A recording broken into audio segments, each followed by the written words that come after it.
हम भी उनका कैसे। सुधीर सिंह का बयान पवन सिंह को लेकर पिछले 2 दिन से बहुत तेजी से वायरल हो रहा था। एक वीडियो के दौरान सुधीर सिंह ने पवन सिंह को पवनवा कह दिया।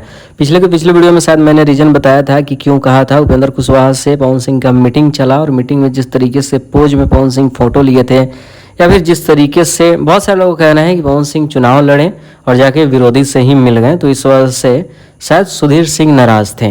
इस वजह से आकर पवन सिंह को एक वीडियो में बताते हुए समझाते हुए कि इतना जल्दी झुकने की क्या जरूरत थी। अगर बिहार और कारागाट की जनता तुम्हें प्यार नहीं करती तो एक बार में 3.25 लाख वोट तो नहीं मिलते। उपेंद्र कुशवाहा से भी ज्यादा वोट मिले थे और उपेंद्र कुशवाहा के ही पैर में जाकर तुम गिर गए। शायद ऐसा कुछ मामला आया था जिस चीज को लेकर बहुत ज्यादा जब न्यूज बनने लगा तो सुधीर सिंह ने अभी से जस्ट कुछ देर पहले एक वीडियो बनाकर क्लियर किया और बताया कि देखो, पवन सिंह को लेकर पवनवा कहने के अधिकार सिर्फ मुझे है और वो अधिकार पवन ने मुझे खुद दिया है। इस वजह से मैंने पिछले वीडियो में पवन सिंह को पवनवा कहा। इसका मतलब ये नहीं कि कोई भी आ जाएगा मुंह उठाकर पवन सिंह को पवनवा कह देगा। वो मेरा छोटा भाई है और हमेशा रहेगा। तो अभी जस्ट कुछ देर पहले, 1 घंटा पहले सुधीर सिंह ने वीडियो अपलोड किया है जिसमें इन सभी चीज़ों को क्लियर अच्छे से किया है।